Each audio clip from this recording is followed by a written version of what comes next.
Hello guys, इस week CPI का data है। क्या एनएफपी के डाटा की तरह सीपीआई की ट्रेड भी डिसाइसिव होगी? और ये वीक इसलिए भी इंपॉर्टेंट है क्योंकि नया फेडरल रिजर्व का चेयरमैन हलफ उठाएगा और अपने काम की शुरुआत करेगा और अगला एफओएमसी वही होस्ट करेगा, तो मार्केट में वोलेटिलिटी आने के ज़्यादा चांसेस है। सीपीआई क्या करेगी और फेडरल रिजर्व का नया चेयरमैन क्या करेगा, और फेडरल रिजर्व के जितने भी मेंबर अब नए इस साल इस महीने बात करने वाले इस वीक में स्पेशली गोल्ड की किस तरह से मूव करेंगे, तो जानते हैं इस वीक के गोल्ड के वीकली एनालिसिस में, जिसमें मैं आपको टेक्निकली फंडामेंटल और सेंटीमेंटल और जियोपॉलिटिकल इवेंट की से साबित करूंगा कि कौन कौन सी एंट्रीज कब कब बाय करना है और कब कब सेल करना है। तो स्टार्ट करते हैं आज की इन्फॉर्मेशन, अर्निंग और नॉलेज से भरपूर video. My name is Raheel Nawaz, welcome to forex-ustad.com।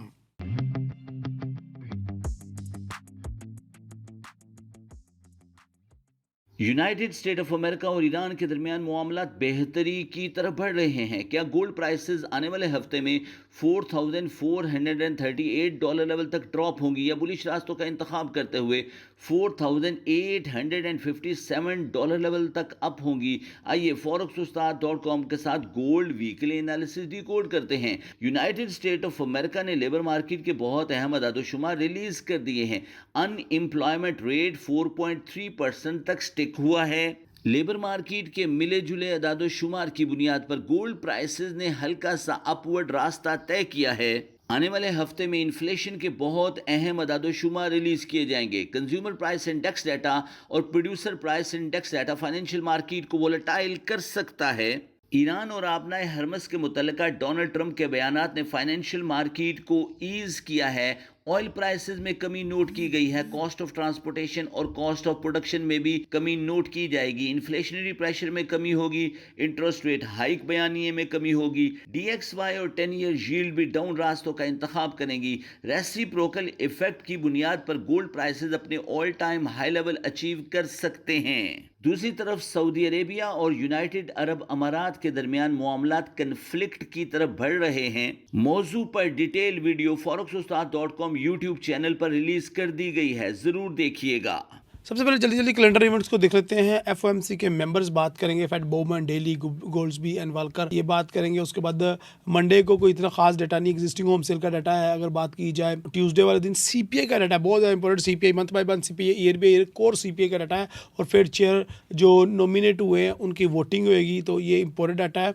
और इसके ऊपर नया जो फेड चेयर है वो अपना हलफ बर्दारी और बाकी सारी दूसरा कोर पीपीआई का डाटा है बुध वाले दिन, और जुमेरात वाले दिन रिटेल सेल का डाटा है, और साथ में अनएम्प्लॉयमेंट क्लेम का डाटा है। और जुमे वाले दिन की बात की जाए तो जुमे वाले दिन जो है फेड बार और वैल्यूम बात करेंगे। इसके अलावा एक दो और लो इम्पैक्टेड डाटा जरूर मौजूद है मार्केट में। तो छोटा सा कैलेंडर इवेंट है हमारा इस वीक में। सबसे पहले अगर डॉलर की बात करें तो डॉलर जो है वो इस महीने थोड़ा सा डाउन आया। पिछले महीने भी काफ़ी डाउन आया था, पिछले कुछ वीक से काफ़ी ज़्यादा डॉलर इंडेक्स डाउन आ रहा है। और डेली के अंदर मार्केट एक सपोर्ट लेवल पे है 97.500। मार्केट ने अगर इसको ब्रेक कर दिया तो फिर मार्केट जो है वो मजीद डाउन साइड पर आ सकती है, लेकिन अभी मार्केट इसको ब्रेकआउट करती नज़र नहीं आ रही। 96 और 96.500 के करीब करीब इसकी सपोर्ट है, मार्केट वहाँ पे आकर स्टे करेगी। लेकिन जैसे इसको ब्रेकआउट करता है डेली पे, तब अभी ब्रेकआउट नहीं हो रहा, अभी रिजेक्शन नजर आ रही है हमें। और रिजेक्शन की सूरत में मार्केट वापस जा सकती है 98, 99 और $100 की तरफ। इस सूरत में गोल्ड के अंदर थोड़ा सा डाउन मूव जरूर नजर आएगी हमें। 10 ईयर रेट भी वहीं का वहीं है, कोई अपनी इसने रेंज ब्रेक नहीं की अभी तक। मार्केट रेंज कर रही है, जैसे ही 10 ईयर रेट को रेंज ब्रेक करेगी इसके अंदर कोई डिसाइसिव मूव आने के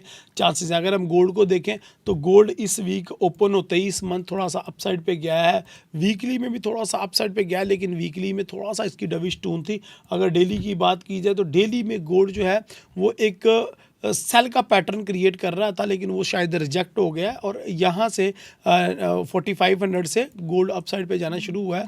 और ऐसा लग रहा है कि $4800 के करीब करीब जाएगा, क्योंकि इस वीक में सीपीआई के डाटा भी है और फेडरल रिजर्व के नए चेयरमैन ने हलफ भी उठाना है, तो मार्केट काफ़ी ज़्यादा वॉलेटाइल रहेगी। आइए आपको दिखाता हूँ मैं कि इस वीक गोल्ड की मूवमेंट किस तरीके से होगी और कौन कौन से अच्छे बाइंग के लेवल है। सिंस गोल्ड ने H4 के चार्ट में डाउन साइड से मूविंग एवरेज को अपसाइड पे ब्रेकआउट कर दिया है और मार्केट ने हमारी ट्रेंड लाइन की बड़ी ज़बरदस्त रिस्पेक्ट भी की हुई है। अब अब मार्केट में कुछ हमारे पास रेजिस्टेंस लेवल है, मार्केट उसको ब्रेक करती जाए तो मार्केट $5,000 को भी क्रॉस कर सकती है, लेकिन ऐसा होता हुआ जल्दी नजर नहीं आ रहा क्योंकि मार्केट में कोई इस तरह की वोलेटिलिटी की चीज़ नहीं है, क्योंकि ईरान, अमेरिका और इसराइल का एग्रीमेंट हो नहीं रहा। अगर वो एग्रीमेंट नहीं होता तो मार्केट जो है इसी तरीके से डाउन साइड पे आती रहेगी और मार्केट साइड में रहेगी। लेकिन अगर ये एग्रीमेंट हो जाता है तो मार्केट में एक बहुत बड़ा पंप आने के चांसेस हैं। अगर वो पंप आता है तो मार्केट $4800 या $5000 के ऊपर भी जा सकती है। लेकिन बेस्ट एरिया कौन से है बाय करने के लिए, सबसे ज़्यादा इंपॉर्टेंट चीज़ ये है।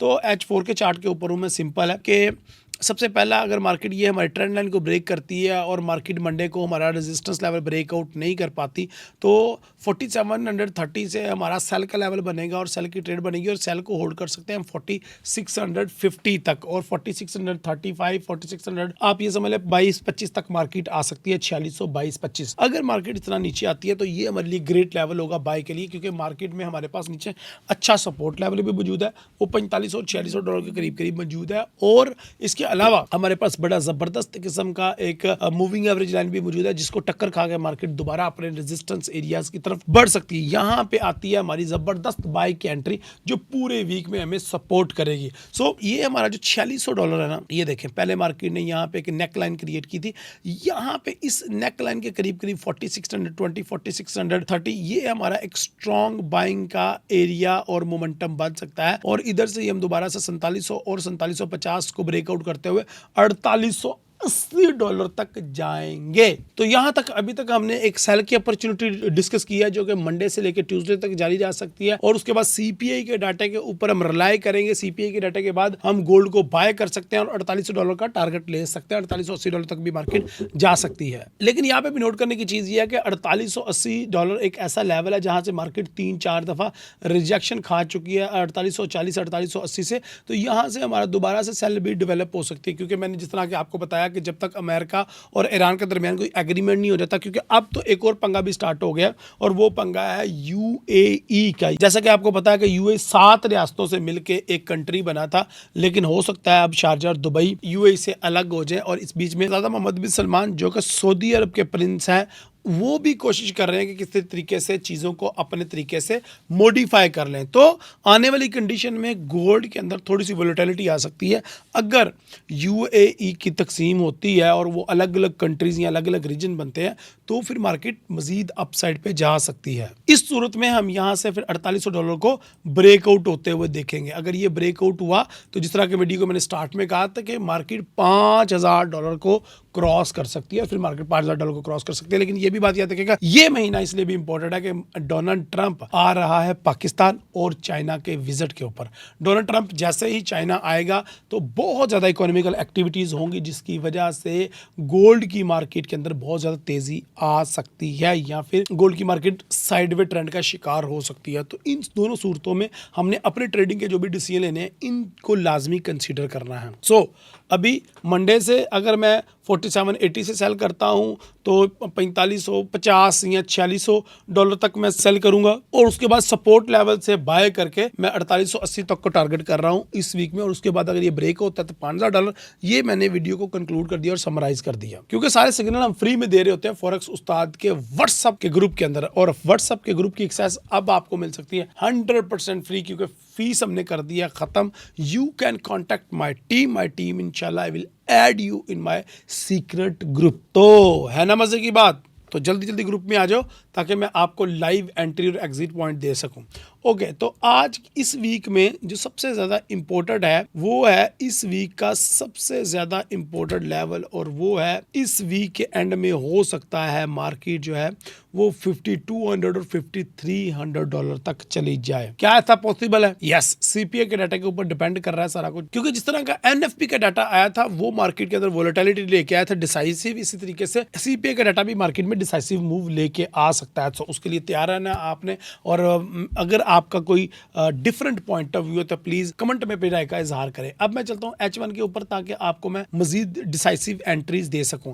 देखो भाई, मंडे को अगर मार्केट जो है वो ट्रेंड लाइन को ब्रेकआउट करके डाउन साइड पे नहीं आती और मैं सेल नहीं करता, क्योंकि मैं सेल करना चाह रहा हूं मंडे को, लेकिन अगर ये नहीं होता, क्यों नहीं होता कि मार्केट ट्रेंड लाइन को ब्रेक नहीं कर पाती और मार्केट अपसाइड पे जाना स्टार्ट कर देती, तो इस सूरत में मेरा यही अगेन बाय लेवल बन जाएगा 4700 और यहाँ से मैं बाय करूँगा और 4880 को टारगेट करूँगा, क्योंकि ये दूसरा और आखिरी ऑप्शन मेरा यही है कि अगर मुझे मंडे को सेल की अपॉर्चुनिटी नहीं मिलती तो मैं बाय करके अच्छा प्रॉफिट करवाऊँ और फिर उसके बाद 4800 के रेजिस्टेंस लेवल से रिजेक्शन मिले और उधर से मैं सेलर बनूँ। तो which come first we will take the opportunity. I hope आपको ये समझ आ गई होगी। अगर समझ आई तो प्लीज़ लाइक का बटन प्रेस करें, कमेंट में भी राय का इजहार करें और अगली वीडियो तक मुझे इजाज़त दें। अल्लाह हाफिज़, अस्सलाम वालेकुम, stay blessed and good night.